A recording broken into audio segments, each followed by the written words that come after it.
Hello, everybody, and welcome to this webinar on powering emerging markets for a sustainable future of energy. My name is Franny Flinterman. I'm a project manager at Solarplaza International. For those of you who don't know Solarplaza, let me quickly introduce us to you. We are a global event organizer, and our mission is to positively impact the world by accelerating the sustainable energy transition. We are based in Rotterdam, in the Netherlands. We have organized numerous events all around the world, and we have a network of over 60,000 PV professionals who are joining us at those events. Before we get started, I have 3 practical notes I want to share with you. Please feel free to ask your questions to our speakers. You can do that in our questions box, which you will see at your screen. If you encounter any technical issues, you can use the Q&A box for this, and our team is here to help you with that. And of course, we will share the presentation and the recordings of this webinar with you in the coming few days. So this webinar of today is part of the run-up to our conference, The Future of Energy, which we will hold at the 8th and 9th of March 2022 in Amsterdam. We organize it together with our partner, FMO. If you want to know more about the program or about our amazing speakers, please have a look at our event website. And today, for this webinar, we have Amarens Bruggekamp, Manager Energy West Africa and MENA of FMO, to be our speaker of the webinar. So welcome, Amarens. Now, let's get started. I wish you all a good webinar, and Amarens, the floor is yours.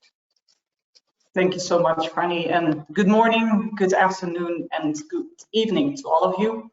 A very warm welcome from my home office in the Netherlands. I'm really happy to see many of you joining today in this exciting webinar from your home office or even from the real office.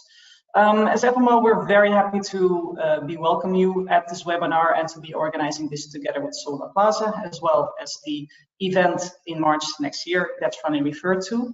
Just a small introduction from my end. I'm Amarens Bruggekamp, and I'm heading the West Energy Africa team at FMO. So we finance projects, energy projects in West Africa and MENA, but also in the rest of the world.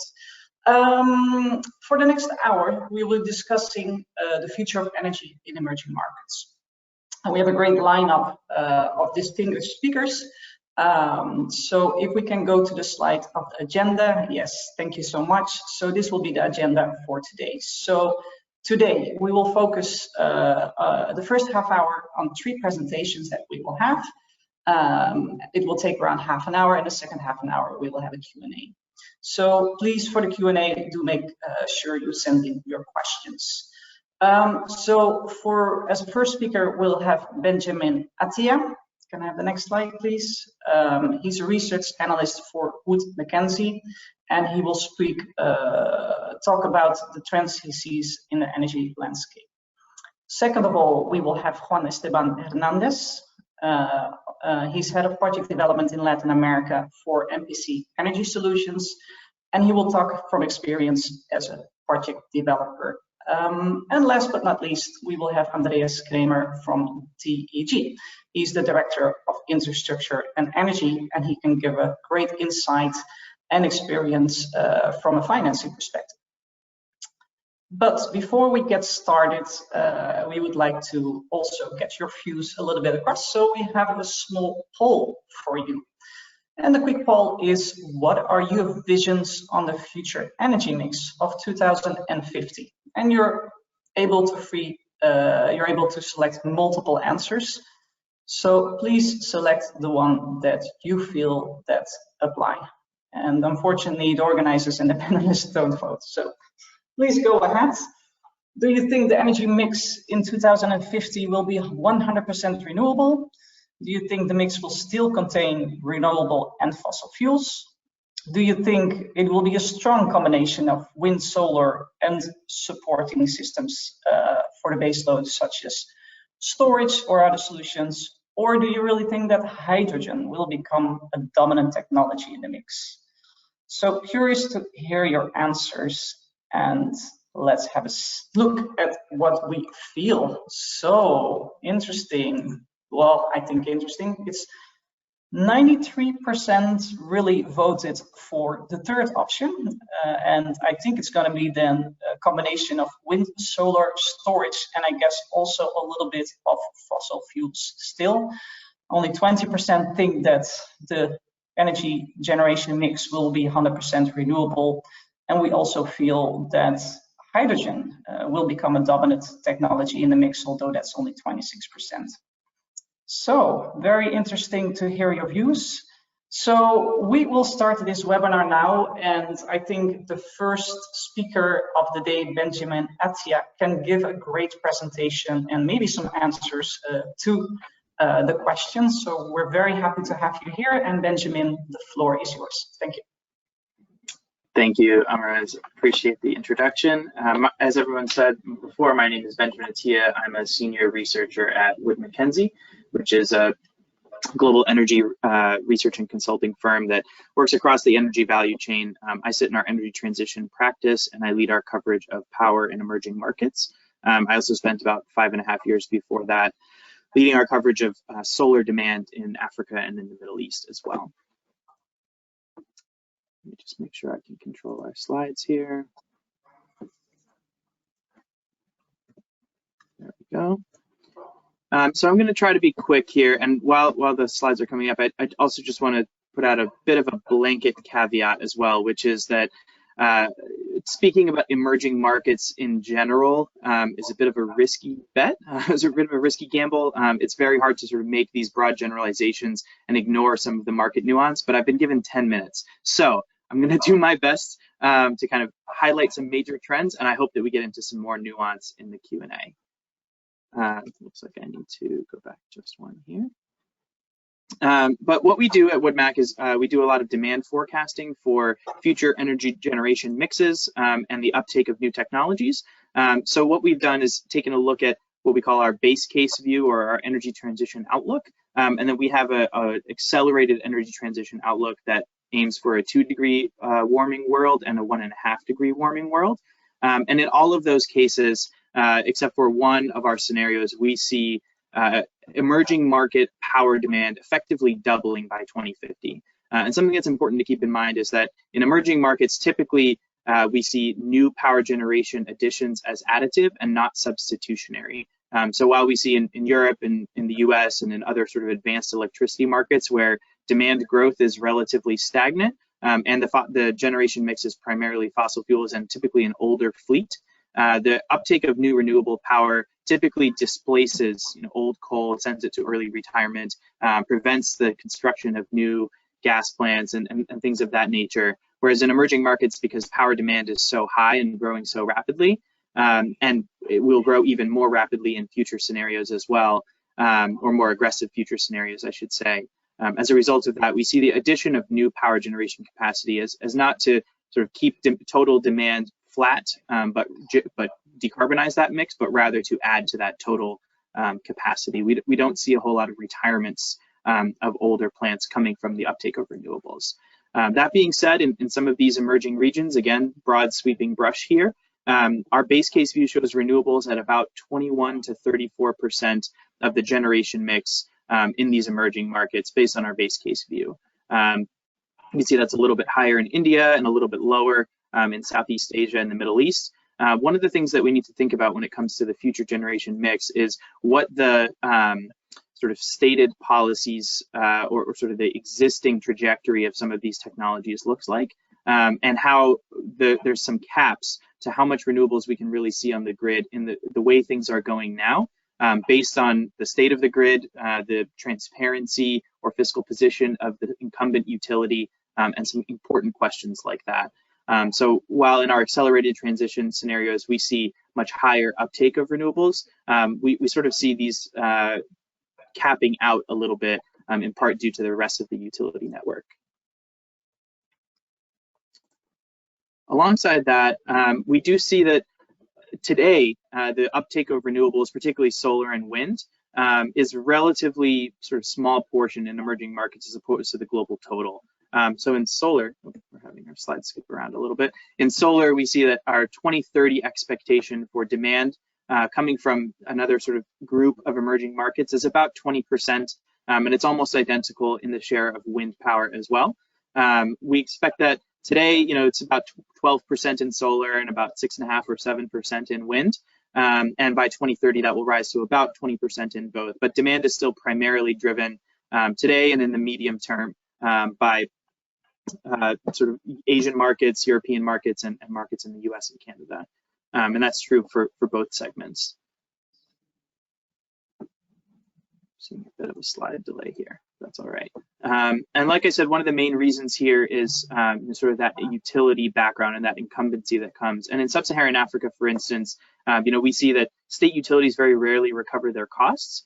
So this is just a view on what we call a quasi-fiscal deficit. This is some World Bank data that shows that essentially there's only 2 countries in the entire region that have non-loss-making national utilities. That number is actually sort of technically now just 1.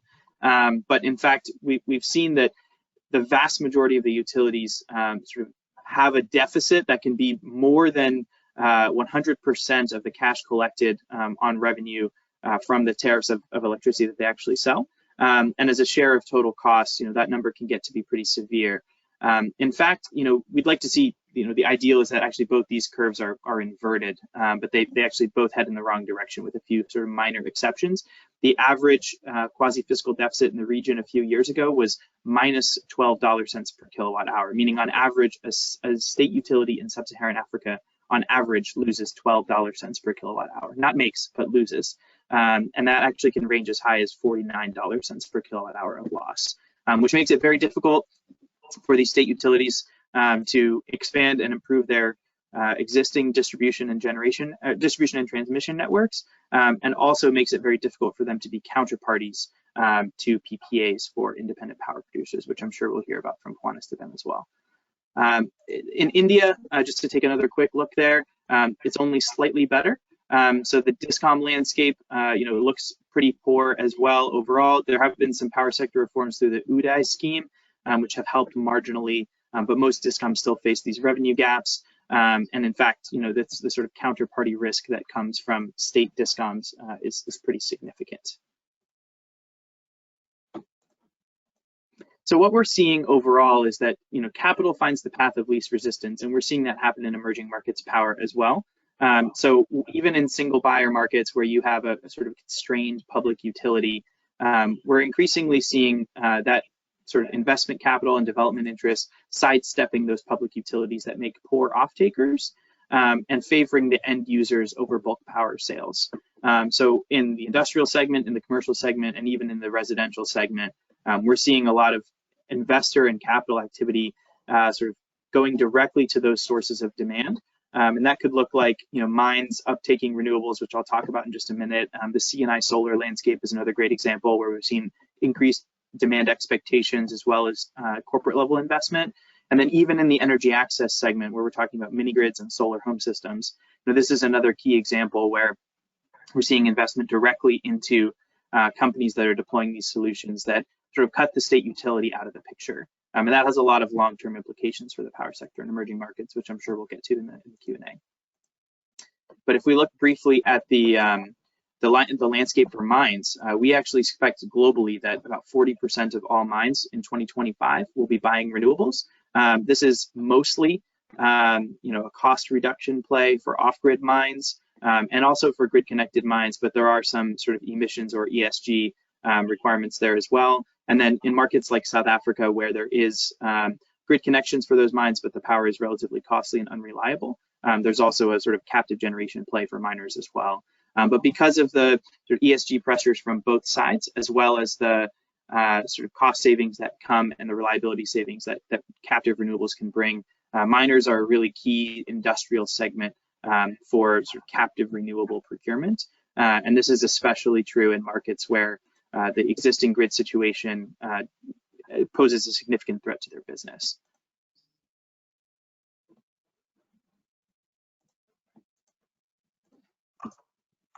Likewise, in the C&I space, across the continent of Africa, we expect about 10 gigawatts of cumulative demand.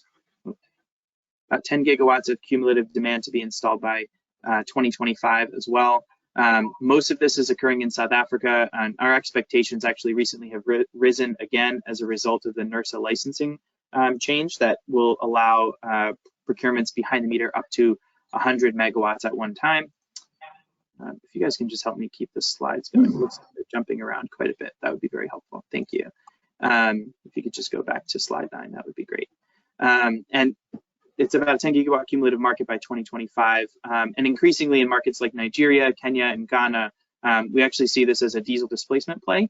So primarily, a lot of these industrial customers depend primarily on diesel, which has high costs that are rising pretty rapidly and are very difficult to predict.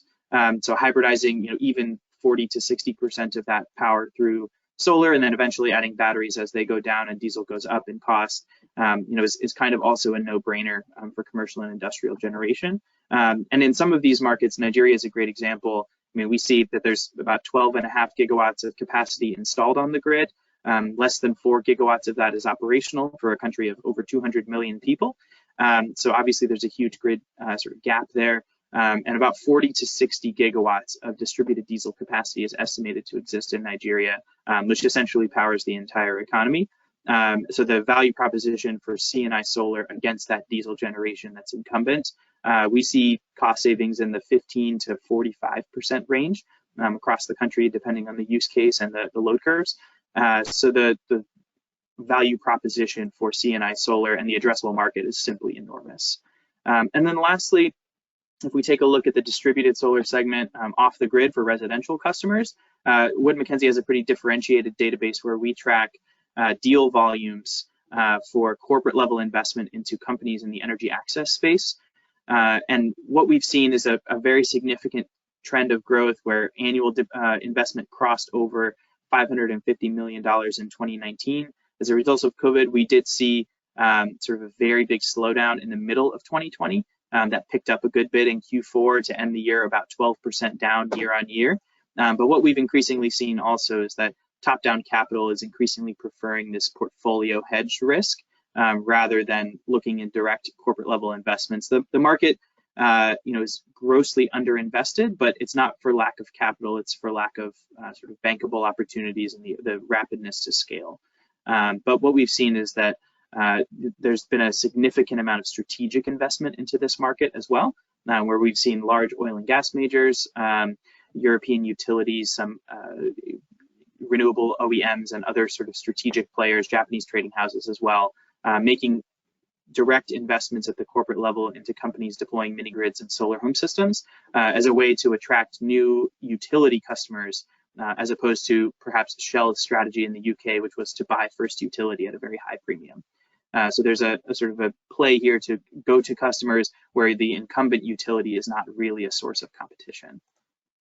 So just to wrap up, this is a bit of a lightning round. I hope that this data and these commentary has sparked some very sort of interesting questions in the Q&A. But just for some key takeaways here, we see that sort of demand fundamentals for electricity for new cheap capacity are very strong. And that because the electricity demand growth in emerging markets is sort of on pace to double in most sort of reasonable scenarios by 2050, we see a huge growth opportunity for renewables and for the power sector as a whole. Although today that sort of 20% or so of global solar and wind markets is existing in emerging markets, which is relatively small.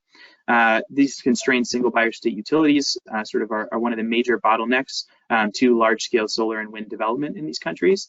The lack of transparent, sort of cost-effective procurements can be very difficult for IPPs, which helps them go directly to the source of demand rather than signing counterparties with single buyer state utilities. And that's why we see growth in the mining sector for uptake of renewables, in the C&I space generally, and then also in the energy access and off-grid markets. So with that, I think I'm just about at 10 minutes here, so I'll stop there and take some questions and look forward to engaging further on the topic. And my email address is on the last slide if you just want to show that quickly, if there's anybody that would like to get in touch. Thanks so much for your time and attention, and I'll stop there. Great, thanks so much, Benjamin. I think this is a really excellent presentation, and it touches upon many topics, and I have many questions, but let's also leave a couple for the Q&A. But maybe, addressing the last slide or the slide before this, you see a slowdown of projects. Probably it's partly due with COVID. But what you might also see is that, of course, going forward, less and less capital will be flowing, at least from development banks, to fossil fuels. These used to be the gas-fired power plants, and all the others used to be, let's say, the big tickets.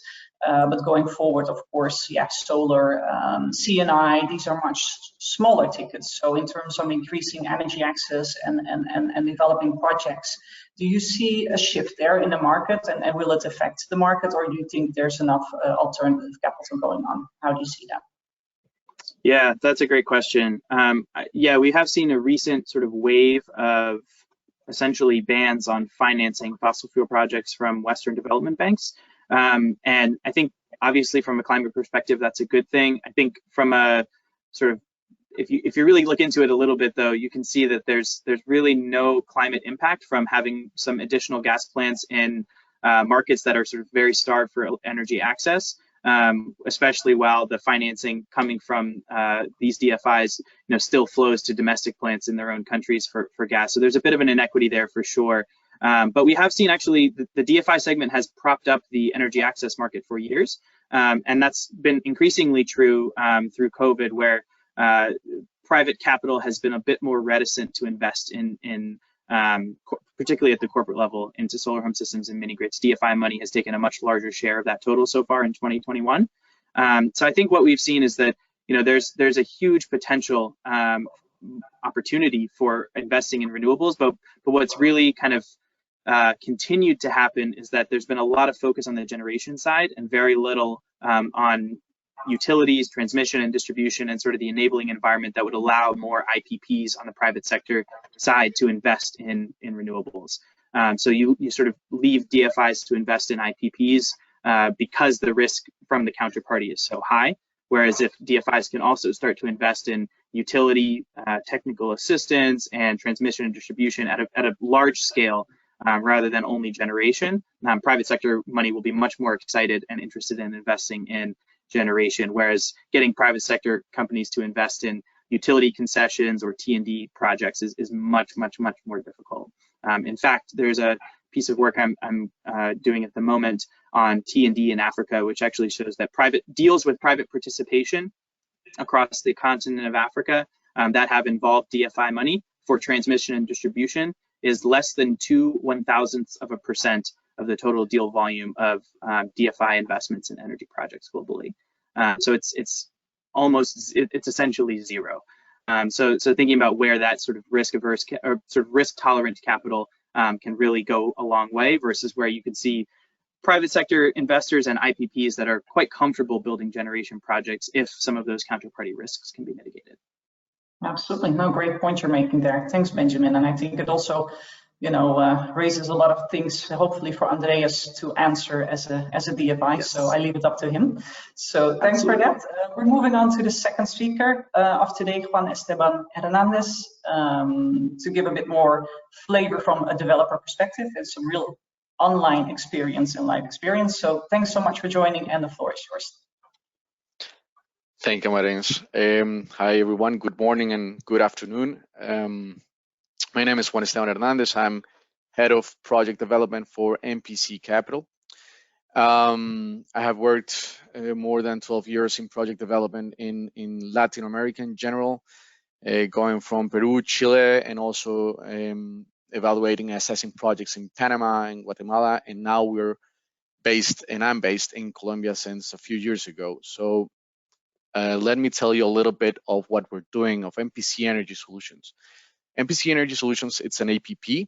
It's an APP based in Amsterdam. We are involved in the complete cycle of the project, meaning that we do investments in early stages of project development. We take that project, we have a technical muscle, and we take that project to a ready to build stage. We structure and participate in the financial phase. Then we, of course, we supervise construction, and at the end of the day, we end up doing all the operational phase in asset management, commercial or technical asset management. We like to say that we are technology agnostic.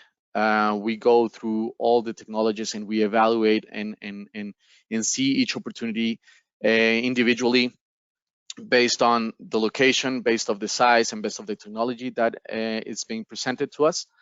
We are focusing during this years, we're focusing ourselves in the LATAM region, in Latin America and the Caribbean islands, where we are being led by our, let's say, one of our shareholders, which is MPC Capital, an asset manager, German asset manager, who has been in the country, in the region, sorry, since 2015, and has been involved in the transactions of several assets, the ones you see on the right side, 8 Rivers in Jamaica, Tilo Wind in Costa Rica, and recently they were involved in the transaction and purchase of Monte Plata solar project in the Dominican Republic.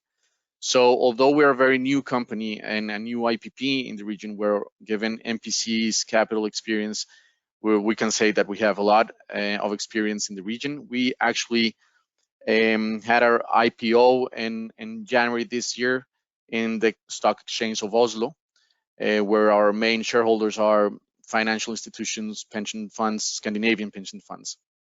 So a little bit of our selection and our preference regarding technology and development. We see that solar will have an important percentage of our portfolio. Now we're ranging to 45% of our portfolio. Our portfolio ranges around between 600 megawatt and 800 megawatt on different stages of development and investment. Wind power, we see that Mexico, Panama, and Colombia would be eventually the drivers on wind power development for the company. And this would be solar and wind would be, of course, our main projects between Mexico and Colombia, Central America, and hybrid and energy efficiency are more related to countries where they have high let's say energy prices, meaning that they are related to a dependency on fossil fuels, and we see this happening. And where we are competitive and where we have an opportunity, it's basically on the Caribbean islands.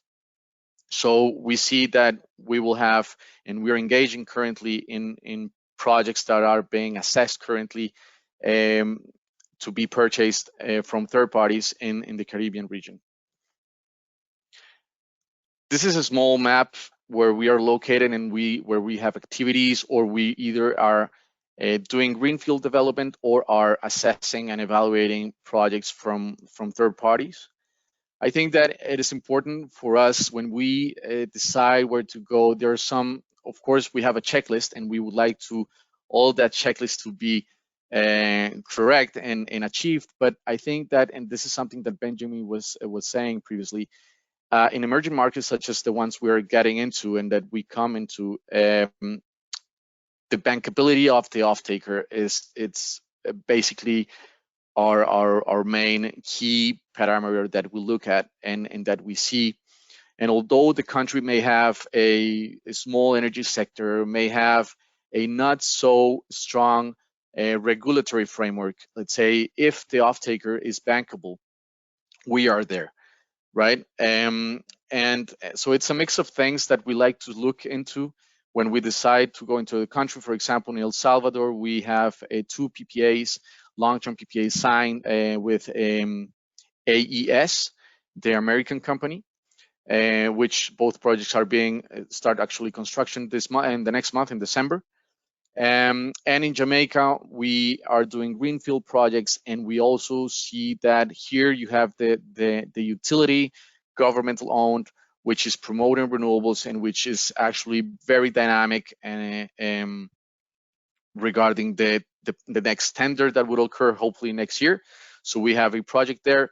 And in the Dominican Republic, we see that now also the utilities is promoting the signature and the signing of bilateral PPAs.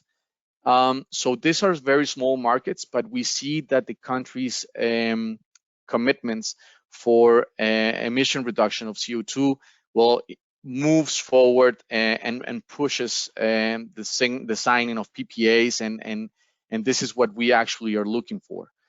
In Colombia, it's a different. Colombia is around 30% of our portfolio. Colombia, it's a very different market compared to the other countries in the Caribbean islands where we are at. But the size of the market makes it very appealing to us.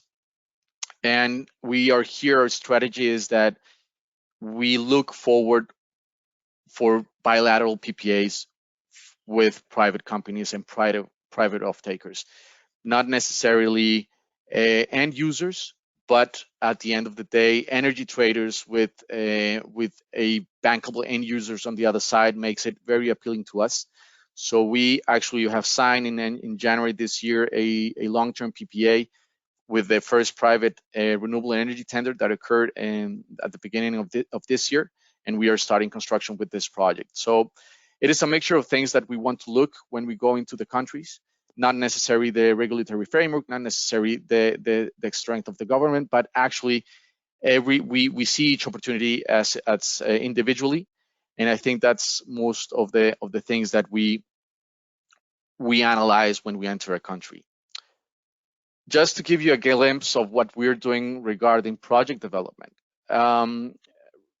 Here we are, MPC Capital, actually our main shareholder, is developing this project here in La Guajira region, which is the northeast part of South America, and has a huge impact and huge potential on wind resource. That a few years ago we decided to enter into this and to begin development here.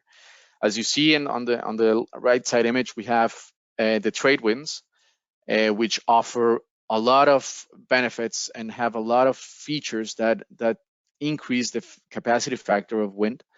As you see, and I put it there, we have the wind direction, very constant wind direction. We have very low roughness length, which is related to the friction of the soil because it is a semi-desertic area. So you have very high wind speeds and relatively low turbulence intensities. The issue here, and this is something that we have to confront where we enter into these types of countries, is that, for example, here, all of this region is a indigenous community normally, and when people are doing project development, that is the first filter that they apply. They just eliminate the possibility of have social issues, have ethnic problems with or conflicts. But here, the resource is so evident and so huge that we decided to come here and begin doing project development. La Guajira region is actually, for the government, from the government perspective, it is an energy hub. Here you have massive coal reserves, you have you have important gas reserves, and the renewable potential is huge. You see power, you see the wind speeds, and you see that here, for example, the solar potential is also above 6 kilowatt-hour per square meter, right? So we decided to enter, and also recently, for example, the government decided and did a study for the roadmap of hydrogen. So mixing this roadmap of hydrogen and mixing the huge storage capacity, let's say hydro storage capacity that we have in the inner part of the country, given that we have huge, massive reservoirs, well, we see that Colombia will go into this evolution in its energy matrix regarding hydrogen, regarding pump storage, which we don't have any at this moment, but we see that that is the way to go. And but you will have to confront several difficulties, such as the ones we're dealing now in La Guajira. And this is what I want to leave you with, some examples of what we're struggling, and we have learned a lot in the past years. We have cultural issues because we have language issues. When winter comes and the rainy season comes, we have, as you see on the right, we cannot access the site. As also was mentioned previously, transmission issues and distribution issues is really, really key for us to understand them, given that in La Guajira, there's no infrastructure. If you see there, that transmission line that is being constructed since 2018, it is a 500 kilometer line, which involves the upgrade of 2 substations plus the construction of the new one. So we are waiting for that to come in the next years. And it has been a challenge dealing with these communities and working with them in a positive way. And this is more or less what I think we have to run. I have already spent my 10 minutes, so I hope you have enjoyed this and keep something about it. Thank you. No, thanks so much, Juan Esteban. I think it's really nice to go from the macro perspective that Benjamin gave to really a more a local perspective on how you as a developer actually make your choices and where you base them on, right? And also, exciting new projects, but also at a local level, as we also face as a financier. You are even with normal projects faced with some interesting challenges, but great how you're dealing with it. I'm just wondering, because of course in the markets where you operate, energy exits is already huge. You also have, let's say, a lot of probably competition from others, saturation of the markets. So how, as a developer, do you consider venturing into new technologies? You mentioned storage, you mentioned hydrogen. CNI is a topic that also, you slightly touched upon. So how do you see that in your future strategy, whether you want to be active in that field or maybe even expanding, from Latin America to a different continent? Are you considering that? Yes, thank you, Marins. Well, regarding your last question, yes, MPC Energy Solution has plans to move towards Southeast Asia, hopefully next year. So that's a relevant strategy that we're working on, creating the team and specifically studying each country individually. As I was saying, we go into a country, but drawn by an opportunity, right? So this is what will happen. I'm assuming and I'm hoping in the second quarter of next year.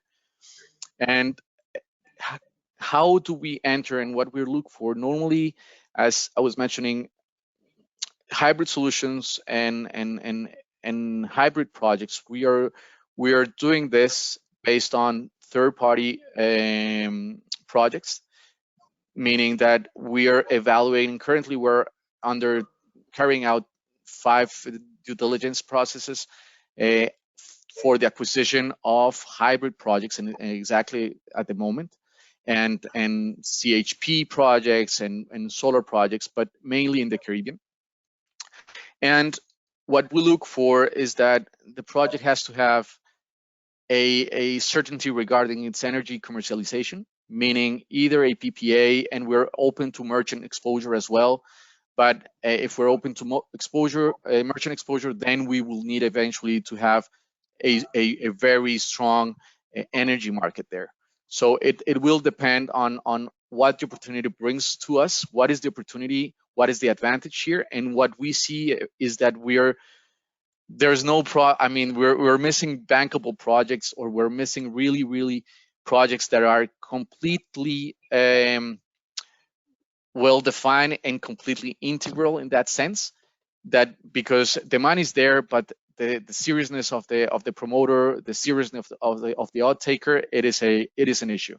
So at the end of the day, we analyze 20 projects, but you end up only studying 2, and you end up only buying 1 and entering into the country with that project. So that's more or less what we're doing. And regarding storage, it will come. Colombia has we're hoping that pump storage explodes in Colombia and begins being an opportunity in Colombia, given the huge reservoirs that we have.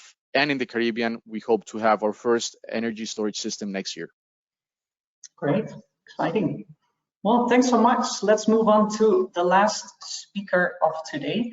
So we touched upon projects, we touched on developing our projects, but of course what is needed is also the financing. So very happy to have Andreas here to bring us along on the topic of financing and how to do this. Thanks so much. The floor is yours, Andreas.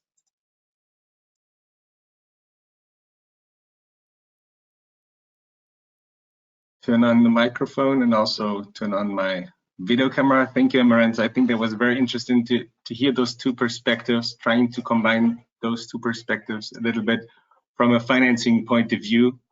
We already heard the lack of bankable projects, so that's certainly a topic that I will also address. Let me briefly start with introducing myself. My name is Andreas Kremer. I'm heading one of the two infrastructure energy departments at DEG. We are part of the KfW group, which is the promotional bank of Germany. And I'm just wondering if I can see the next slide. There we go, perfect. DEG is looking to provide financing to the private sector in developing emerging markets. And the differentiation between us and the KfW Development Bank is that the KfW Development Bank is more on the public side, and DEG is looking to promote private sector financing and private sector development in the countries, in the target countries. At the same time, we are benefiting, of course, of the large footprint of the KfW group with over 80 offices across the globe, and also having very strong ties to our commercial arm of the group, the KfW IPEX Bank, who is then promoting the international project and export financing out of Germany and Europe. In DEG, I'm sorry, the slides are a little bit slower. Okay, so we basically have three designated divisions that are looking at different sectors, client sectors. We have the industries and services division and the banking and German business division.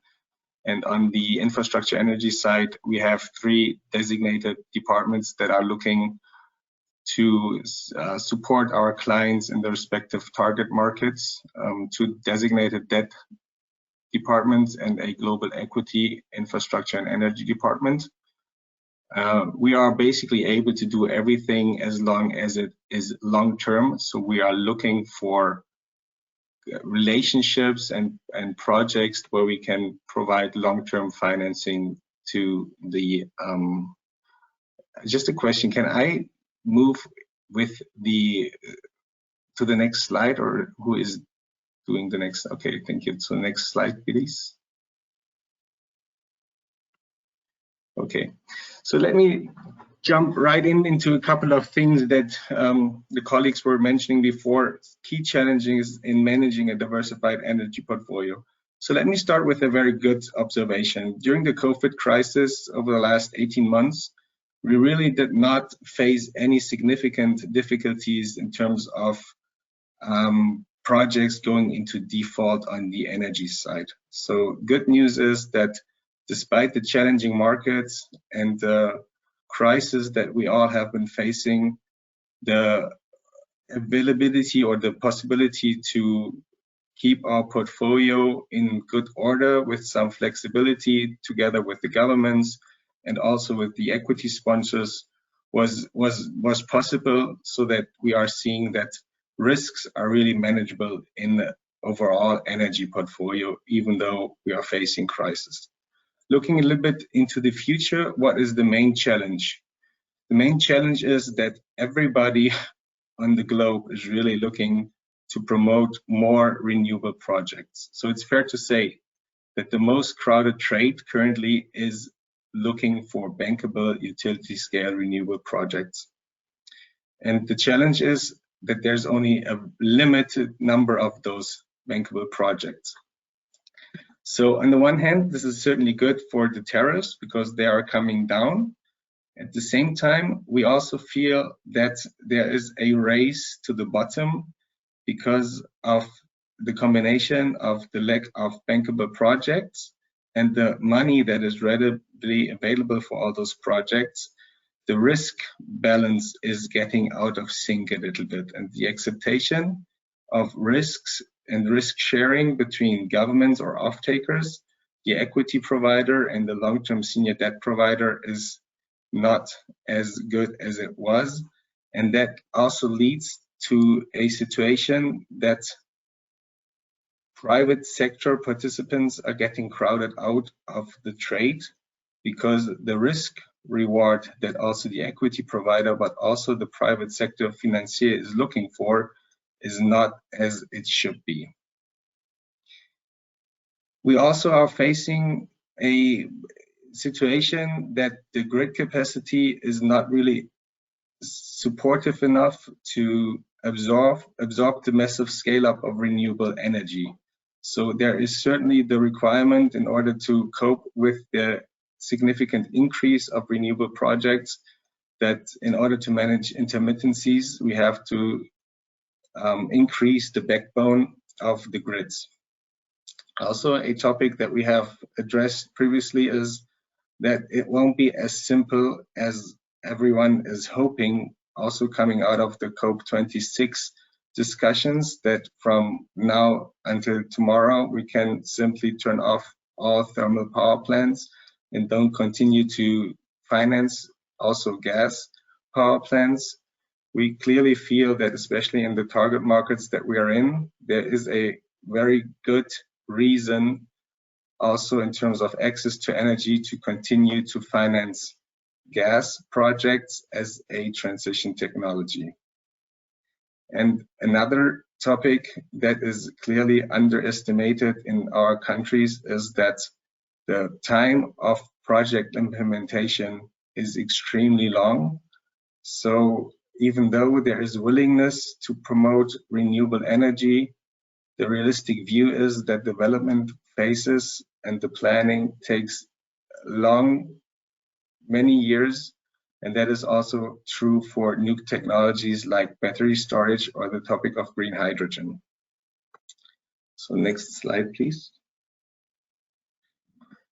What we feel, there is a transition from the status quo, where we see and previously have been financing the column to the left, large hydros, geothermals, wind, and PV solar, which is already transitioning into, we are looking more into small hydro projects, offshore wind, floating PV, solar, and also CSP projects. But we feel that the future of energy will be really in those three topics: transmission and distribution, storage, and distributed energy.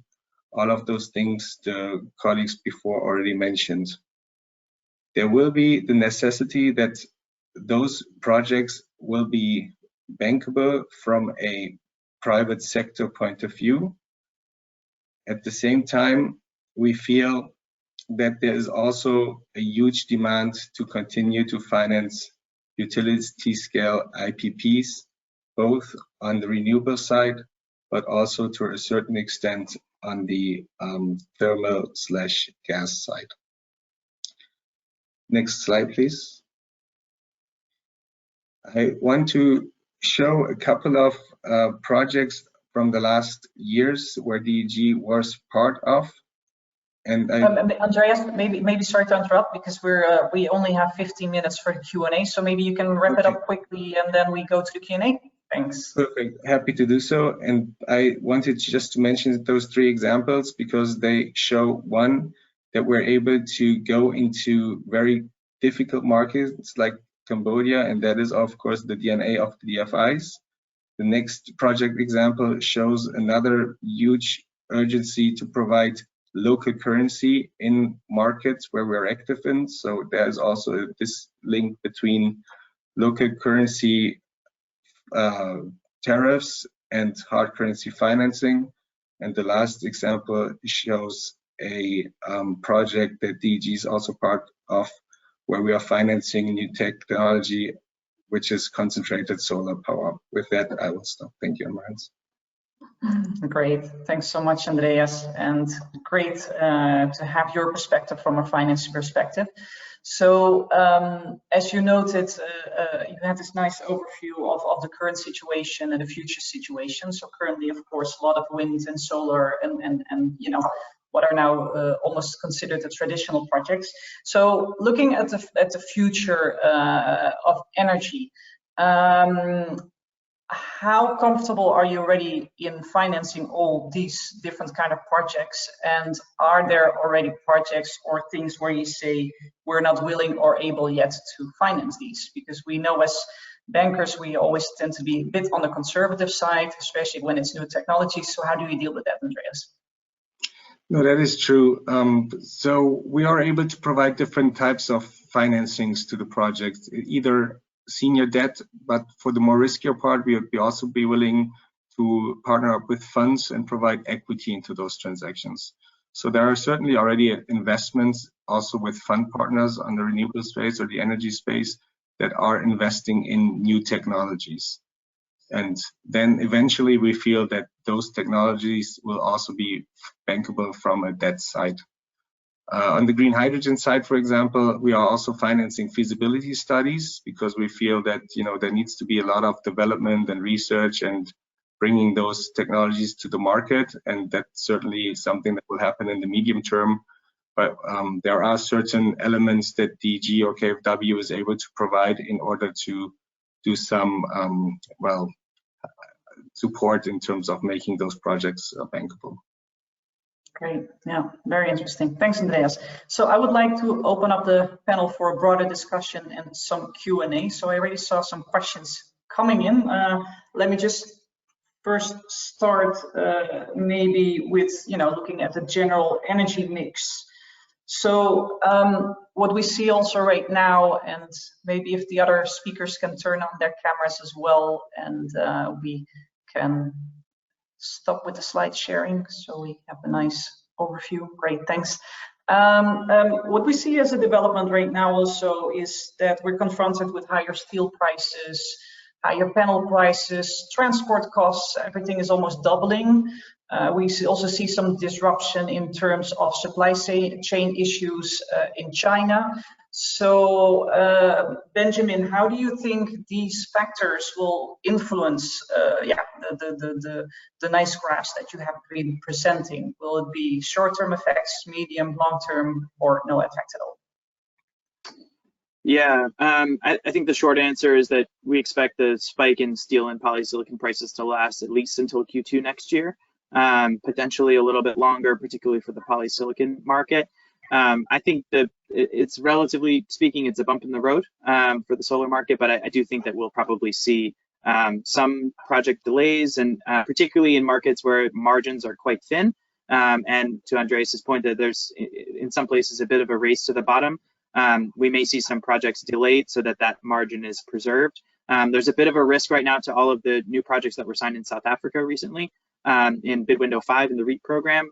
Those bids are quite competitive, and while the sort of equity IRRs are relatively healthy, there's some pretty significant sort of supply chain risk around procurement costs, especially when it comes to meeting local content requirements within the bid window 5 of the REAP program. So that's one example. Another thing we saw quickly is that there's a 200 megawatt project from Aquapower in Egypt at the Komombo site. And this is partially due to Egypt's power capacity reserve margin in the Egyptian power sector is like over 80%, which is crazy high because they're positioning themselves as a regional power exporter. So that's part of the reason why, but also because of this increase in prices, Aquapower and EETC have mutually agreed to delay the project until the component costs have come down. So that's another example where we may see some things, maybe not necessarily canceled, but certainly at risk in places with thin margins or delayed where mutually agreed. And how's that for you, Andreas? Do you see this affecting the bankability of the projects right now? And do you see the delays in the projects? Yes, indeed, we do see that as well. Very much to the point that Benjamin was just mentioning. We have a couple of projects also in Africa, PV site, where we are seeing that the development is very slow and the EPC is just hiking. So we have to readjust and do the math again and see how this can be bankable with the existing tariffs. And Juan Esteban, how do you deal with these uncertainties? Yeah, everything's is happening to us, right? I mean, from the developer side of view and from the investor side of view. Look, what we have seen is exactly the delay of the projects. We are currently we're dealing with 2 negotiations or 3 negotiations of EPC negotiation, and have taken more than what we were used to, given that the dynamics of the sector. So we have been every time trying to close the deal, but every week quotations that you're receiving last 1 week for power supply. They will give you, today is Monday, next Monday I'm going to change it, and if we do enter into agreement, I'm going to write a small paragraph where it says that 1 month before production I can change prices.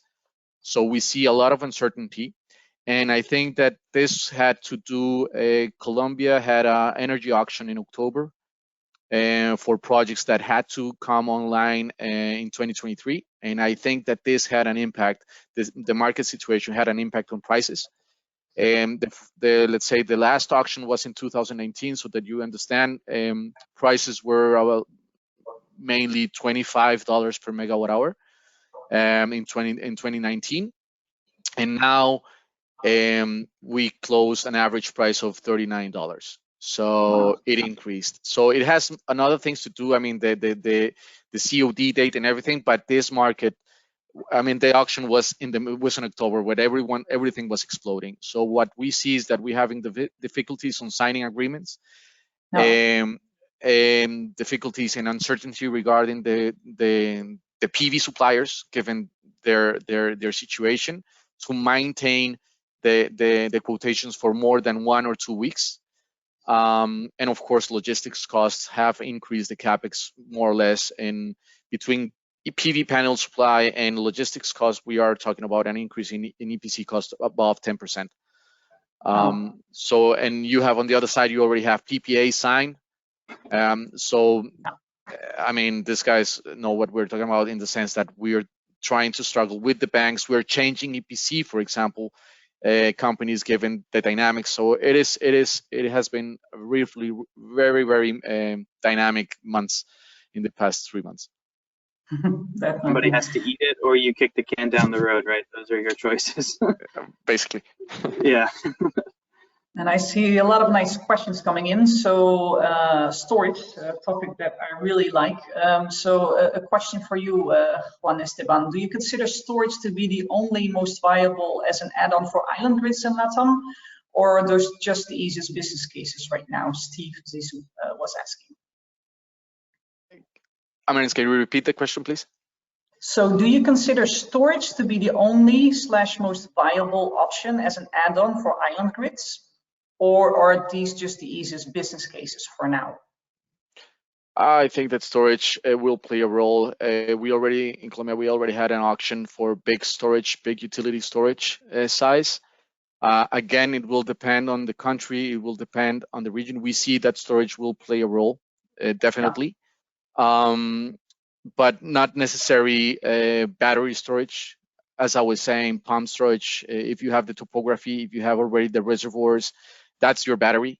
So I would say that it will play a role, definitely, because hydrogen will come, which is also a new type of energy source, and also storage mechanism, but will come. But we don't see that happening before 2035 or something. Yeah. 2040 here in the region. No, absolutely. And Benjamin, do you think storage, because storage is super topical, of course, is storage a solution for every single country and every energy mix, or do you feel that certain countries really basically don't need any storage right now? Yeah, I mean, obvious answer there is no, right? It's not appropriate everywhere. But I think that the considerations to think about would be, first of all, does the regulatory environment compensate storage for the grid services that it can provide, right? So, I mean, we see very little, especially front-of-the-meter storage development across sub-Saharan Africa, parts of the Middle East.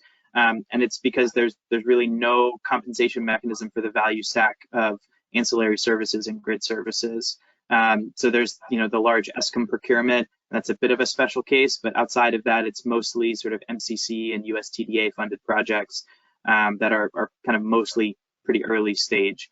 I would say the other thing to think about too is the rest of the generation mix. If you have, really flexible resources on the grid, or a lot of potential for pumped hydro, or, sort of semi-dispatchable, medium-scale hydropower, things like that, or complementary seasonality between renewables and hydro, like we've seen in some East African markets around the Grand Ethiopian Renaissance Dam, as an example. Those are places where battery storage is less necessary, and maybe you can have storage through other means, or complementarity and flexibility that would sort of reduce the addressable market for batteries. But really, without the regulatory compensation, it's moot. Yeah, and I think the conversation brings a nice bridge to Andreas. How do you see the bankability of these projects, and maybe what are the criteria that you're currently looking at to financing these type of projects? So to be fair, we have not seen many bankable storage projects in terms of battery storage so far. I think the combination of pumping storage, those are technologies like floating PV, for example, putting on top of a dam, or other hydros plus a reservoir and energy. Those are technologies where we would feel, very comfortable to provide financing there. On the battery storage side, this is something we would be looking at. What is the framework? And there are certain criteria that needs to be fulfilled. And there's obviously nothing as a DFI where we would say, no, we are stepping away from this. But of course, as a bank, we don't like uncertainty, and there needs to be a willingness from the governments as well, exactly as Benjamin was saying, to compensate the risk takers from the technology. And as soon as that's given, and happy to support there as well in terms of what is needed in order to make those projects viable or bankable from a financing perspective. And sitting on a table with the regulators, with the governments, and say, hey, that this is what is needed. And coming back to what I said before, there needs to be a fair share of risk taking. If that's provided in the equation, then certainly would be happy to provide financing to those projects. Yeah, great, thanks. And I really see it's 4 o'clock and we're just getting into it, but I hope you have a little bit more time just to stretch it a bit. So storage CNI, I see another question. Erica, hi Erica, great you're joining. Erica Ross, very interesting insights on CNI solar. So Benjamin, you mentioned opportunities in India and South Africa. So do you see similar opportunities in Latin America? Yes, to some extent. I would say just kind of the criteria that we use to evaluate the CNI opportunity is essentially, the existing cost savings with grid tariffs, the compensation mechanisms for grid-connected front-of-the-meter projects, and that looks very different in LATAM than it does in India and Sub-Saharan Africa, particularly where, as I said in my presentation, it's a diesel displacement play. So your economics are against captive diesel, particularly in markets like Nigeria and Kenya to a lesser extent, where you sort of have a bit of a you model the KPLC tariff, then you model the outage hours, backfill that with diesel and a forecast for diesel costs, and then you can do a sort of savings and displacement modeling. So it looks a little bit different depending on the grid situation. Juan Esteban will know much better about the sort of current market in LATAM. But when you think about those criteria, I mean, LATAM is mostly grid-connected CNI, whereas Sub-Saharan Africa and parts of India, you're really talking about behind the meter, or rather than behind the meter, you're talking about sort of captive or diesel displacement type models, which look very different. Juan Esteban, you want to add to that? Yes, I mean, we see that CNI will play an important role, or is playing already an important role. I mean, you see that most of the projects that are getting online in Latin America are CNI projects, rooftop projects, because they are competing with the tariff, right? With the complete amount, the complete tariff, not only the generation, but transmission, distribution, losses, and everything that sums up that tariff, and that let's say the investors or owners see it as an opportunity. Furthermore, you have already, and on the banking side, you have green lines addressed to this type of projects. You see that you have this leasing opportunities where if you are a mall or a big industrial company, you can go to the bank, use this lease line or green line where it is already done exactly with the incentives that the regulatory framework offers and your tariff. So at the end of the day, the bank has already done the math and offers you a very simple credit line in that sense, where you can do that. And of course, it will depend on the distributor, let's say, framework, in the sense of the legal and regulatory framework that permits the purchase and the two-way energy transaction, which is also along, because as Benjamin was saying, we have here in Latin America, all of them are mostly connected to the grid. Therefore, you will have to have a strong regulatory framework promoting the bimodal counter on a meter, in the grid connected, right? Yeah, great. And yeah, you touched upon indeed commercial banks being willing to provide credit lines, and of course the commercial banks in Colombia, they're very active. Unfortunately, that is not the case in Africa. So then we're looking, of course, at Andreas. So how comfortable are you in financing C&I opportunities, and where do you see the main opportunities but also challenges for you? So what we do see is that the single marker offtake scheme is very challenging in Africa. So there needs to be other solutions, and C&I certainly is one of those.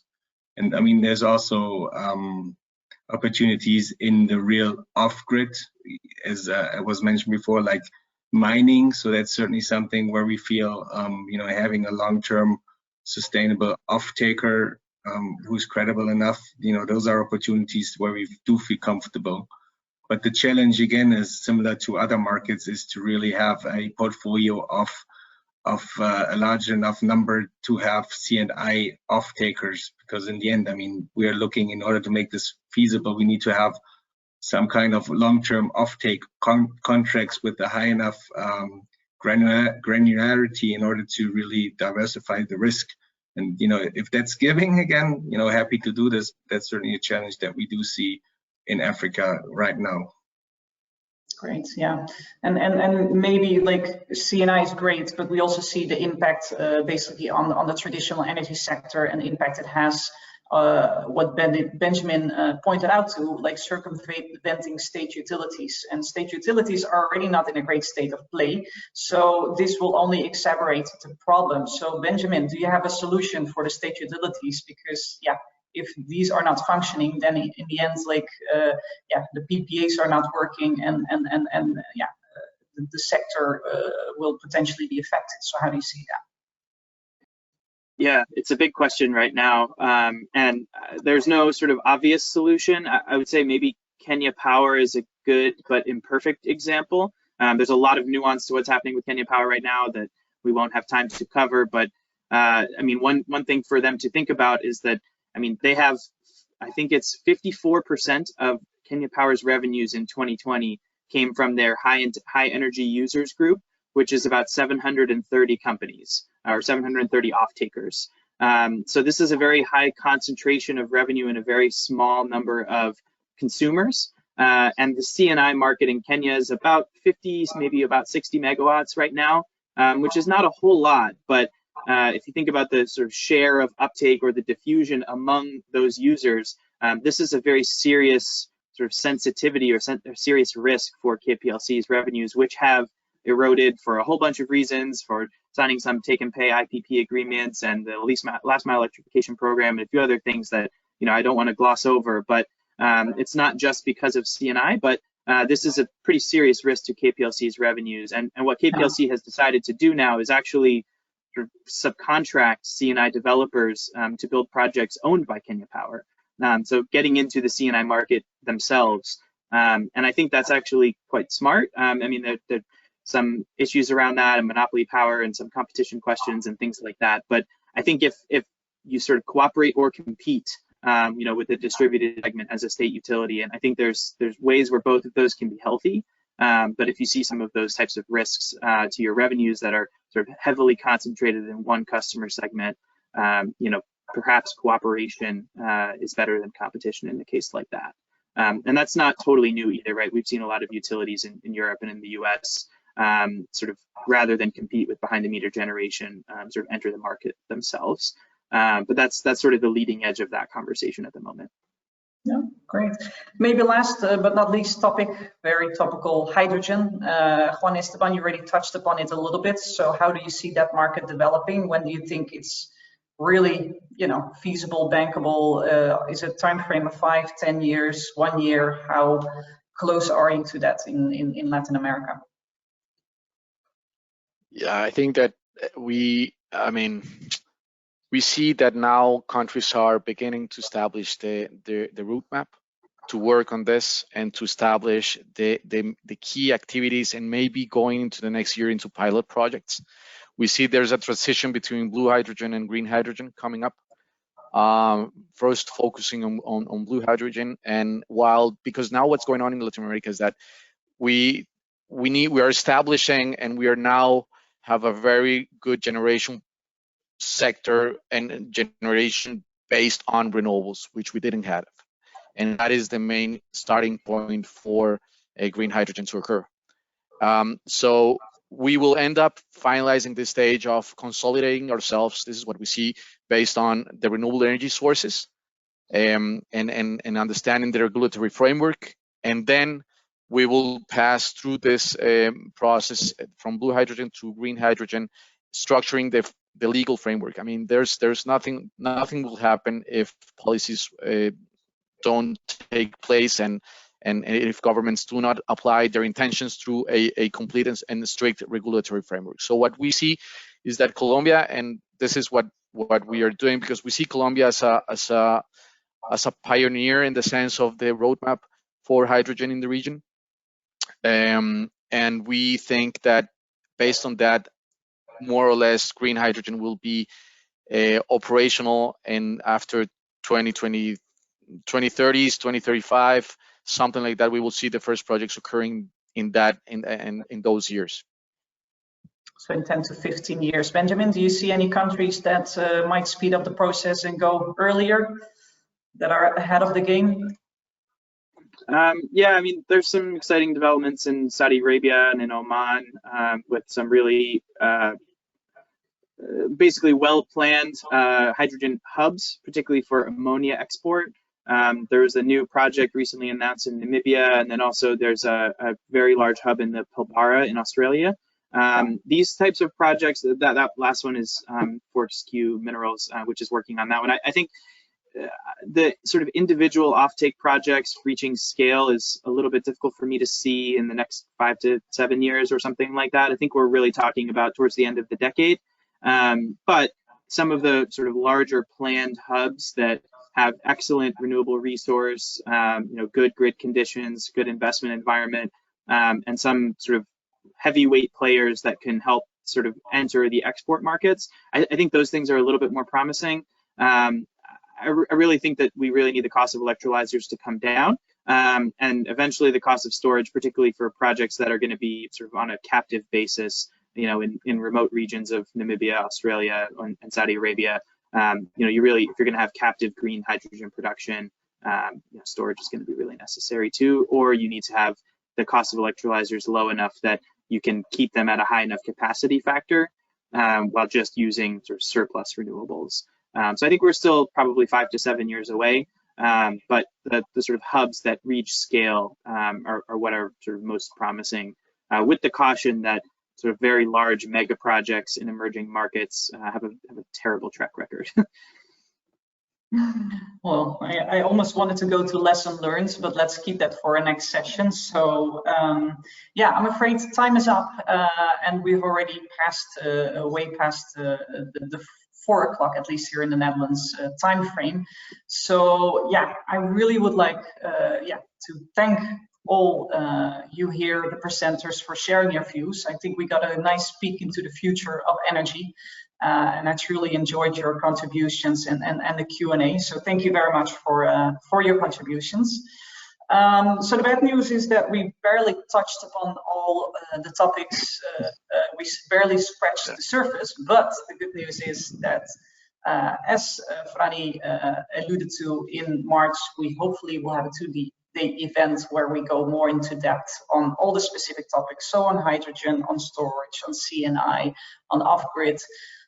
So I really hope that I will see you live next year and welcome you personally in Amsterdam. So let's hope for that. And I wish you a very nice afternoon. And wrapping up right now. Thank you so much. Thank you, everyone. Thank you. Goodbye. Ciao. Thanks, everyone. Bye-bye. You in Amsterdam.